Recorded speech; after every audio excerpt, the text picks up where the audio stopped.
হ্যাঁ ready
hello hello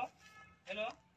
আপনি আপনি যে কইতে পারবো এখন 5 মিনিটের মধ্যে এখানে আসেন আপনারা এরে এরে ঠেলা দিতেছেন কেন আপনারা যে না না না না না দাঁড়াকে দেখেন শুনেন যে কইতে পারবো সেই আইবে এখানে ফালতু একদম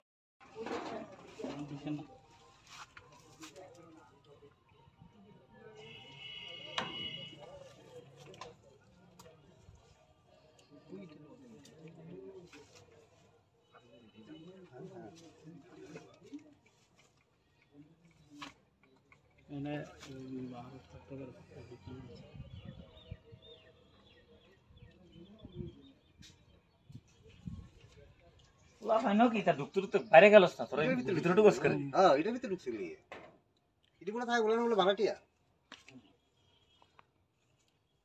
তোরাও কারা জীবিত কারা পাঠাইছেন মিনালের সাথে গিয়ে একটু কথা বলবো কথা বুঝছি স্যার আমি আবার কথা বলছি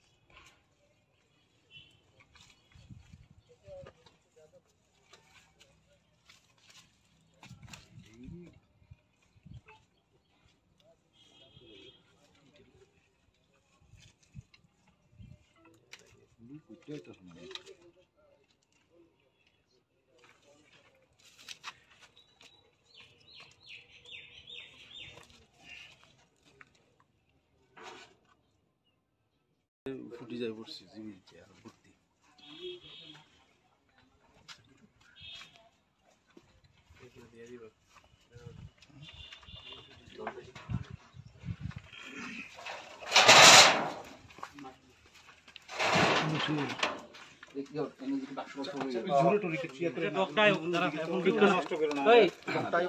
সবাই সবাই ঢুকুন ডক্টর যাকে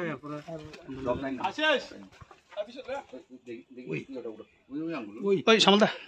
একটু একটু বাইরে আমরা একটা খবর পেয়েছি যে পতাকা স্টেডিয়ামে একটা ঘটনা হয়েছে দুটা লোক নাকি বাচ্চা ছেলে ইনজুর হয়েছে সাবসিকুয়েন্টলি আমরা স্পটে গিয়েছি তারপরে এখন আমরা জীবিত আছি এরপরে দেখছি ঘটনা ঠিকই আছে দুটা ছেলে বাচ্চা ছেলে 12-13 বছর তারা হাসপাতালে এডমিট তাদের একটা ইনজুরি হয়েছে হাতের মধ্যে এবং মুখের মধ্যে বোমটা মানে কোন জায়গাতে রাখা ছিল?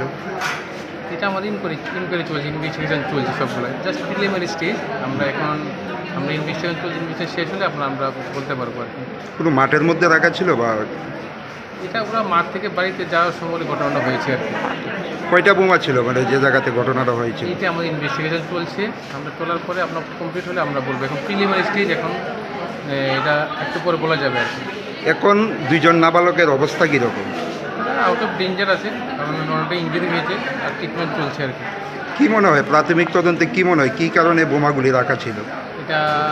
কী কারণে রাখা আগে মজুত করা ছিল না কী কারণ হয়েছে সেটা আমরা চলছে আমরা কথাবার্তা বলছি মানুষের সাথে কথা বলে আমরা বের করে আমরা ইন ডিটেলস আপনাদেরকে পরে জানিয়ে দেবো বাকি তাজা বোমা উদ্ধার করা হয়েছে? এখনো কি এরকম কোনো উদ্ধার করা হয়নি এখনো আমরা সার্চিং চলছে আর কি